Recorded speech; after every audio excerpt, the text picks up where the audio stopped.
দুর্গের মধ্যে জয়লাভ করা যাবে না। তখন ওই দুর্গের দুর্গপতি হযরত খালিদ ইবনে ওয়ালিদ রাদিয়াল্লাহু তাআলা আনহুর নিকট সন্ধির প্রস্তাব নিয়ে আসলো। তার হাতের মধ্যে একটি বিষের শিশি ছিল, পেয়ালা ছিল, সে এটা সাথে করে নিয়ে আসলো। হযরত খালিদ ইবনে ওয়ালিদ রাদিয়াল্লাহু তাআলা আনহু জিজ্ঞাসা করলেন যে আপনি সাথে করে এই শিশির মধ্যে কি এনেছেন? ওই দুর্গপতি বলল, আমি এই শিশির মধ্যে বিষ এনেছি। যদি আমি আপনার সাথে সন্ধির বিষয়ে কথাবার্তা বলে সফল কাম হতে পারি, তাহলে আমি এই বিষ পান করব না।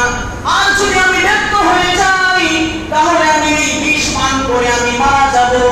হযরত খালিদ ইবনে ওয়ালিদ রাদিয়াল্লাহু তাআলা ঈমানি পাওয়ার কেমন ছিল, আল্লাহর উপরে কেমন তাওয়াক্কুল আর অগাধ বিশ্বাস ছিল।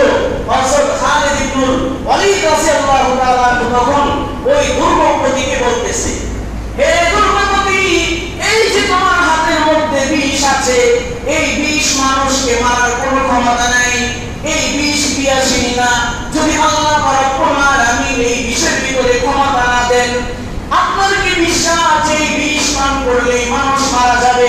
দুর্গপতি বলল, হ্যাঁ, যে ব্যক্তি এই বিষ পান করবে সে সাথে সাথেই মারা যাবে।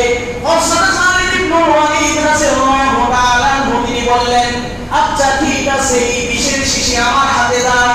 হযরত খালিদ ইবনে ওয়ালিদ রাদিয়াল্লাহু তাআলা হাতে শিশির পেয়ালা দেওয়া হলো, এই শিশি দেওয়া হলো। হযরত খালিদ ইবনে ওয়ালিদ রাদিয়াল্লাহু তাআলা দোয়া করলেন। কি দোয়া করলেন? যে বিসমিল্লাহি লা ইয়াদুররু মা ইসমিহি শাইউন ফিল আরদি ওয়ালা ফিস সামাই ওয়া হুয়াল আজিজুল হাকীম। বিসমিল্লাহি লা ইয়াদুররু মা ইসমিহি শাইউন ফিল আরদি ওয়ালা ফিস সামাই ওয়া হুয়াস সামিউল আলীম। এই দোয়া হযরত খালিদ ইবনে ওয়ালিদ রাদিয়াল্লাহু তাআলা পাঠ করলেন।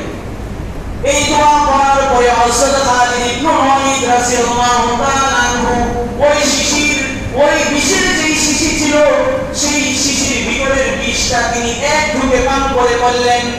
এরপরে ওই দুর্গপতি দেখল হযরত খালিদ রাদিয়াল্লাহু তাআলা শরীরের মধ্যে ওই বিষ কোনো ক্রিয়া করছে না, কোনো কাজ করছে না।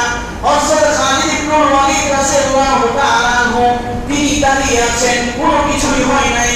ওই দুর্গপতি যখন দেখলো যে খালিদ ইবনে ওয়ালিদ রাদিয়াল্লাহু তাআলা বিষ পান করার পরেও তিনি মৃত্যুবরণ করে নাই, আল্লাহ রাব্বুল আলামিনের পক্ষ থেকে কারিশমা দেখিয়া ওই দুর্গপতি সাথে সাথে কালিমা পড়ে মুসলমান হয়ে গিয়েছে। বলে সুবহানাল্লাহ।